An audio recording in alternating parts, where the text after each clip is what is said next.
Dibangun pada era penjajahan Belanda, Nusa Kambangan kini menjadi rumah kelam bagi narapidana kelas berat. Tidak hanya dijadikan sebagai tahanan para narapidana, Nusa Kambangan juga menjadi tempat saksi bisu eksekusi mati bagi beberapa narapidana. Sejumlah nama terkenal telah merenggut nyawanya di sini, seperti trio bom Bali 2002, yakni Amrozi, Ali Gufron, dan Imam Samudra. Dengan dijadikan simbol perang melawan narkoba dan menampung narapidana, Nusa Kambangan pun tak lepas dari penjagaan yang super ketat. Meski demikian, tak sedikit narapidana yang berusaha kabur dari Alcatraznya Indonesia ini. Inilah 5 daftar narapidana yang berhasil kabur dari Nusa Kambangan. Namun sebelum masuk pada video berikutnya, silakan klik tombol subscribe dan like atau share jika kamu suka video seperti ini, agar channel ini bisa bermanfaat dan selalu eksis. Ingat, subscribe, and let's begin.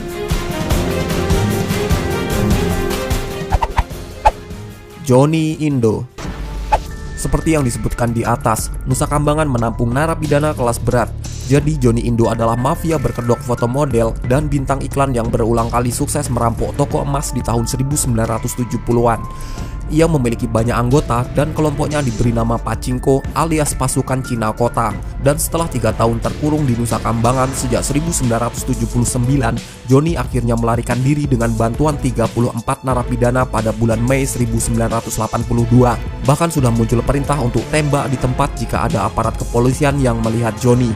Akhirnya selama 12 hari menghilang, Johnny menyerahkan diri pada polisi di sekitar hutan bakau.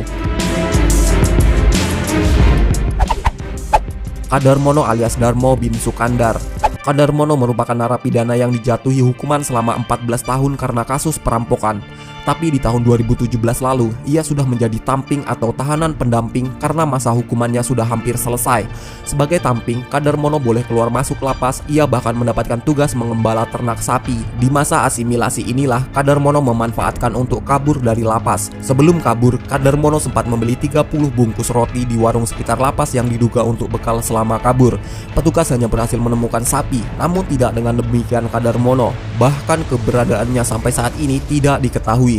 Tapi diduga ia masih bertahan hidup di Pulau Nusa Kambangan karena tidak pernah ditemukan menyeberang ke Cilacap. Hendra bin Amin dan Agus Triadi bin Masimun. Kedua tahanan ini juga kabur di tahun 2017, tepatnya pada Minggu 9 Juli. Adapun cara dilakukan keduanya agar kabur dari lapas, yakni dengan menjebol plafon dan genteng di atas kamar mandi umum dalam sel.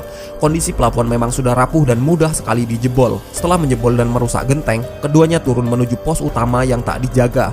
Kemudian Agus dan Hendra melakukan aksi turun dari tembok tinggi dengan menggunakan tali yang dijalin dari sarung. 3 hari pasca kabur, keduanya berhasil diringkus. Mereka ditemukan di sekitar hutan bakau di Nusa Kambangan. Saman Hasan Zaden Leli alias Messi. Nusa Kambangan tidak hanya menampung warga lokal, namun juga warga negara asing. Di antaranya adalah Messi, warga negara asal Iran. Sosoknya sempat membuat heboh di tahun 2016 lalu lewat aksinya yang berusaha kabur dari Alcatraznya Indonesia tersebut.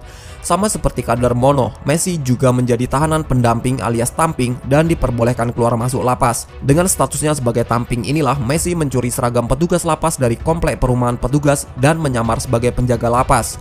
Tidak hanya mencuri seragam, Messi juga merampas sepeda motor milik petugas.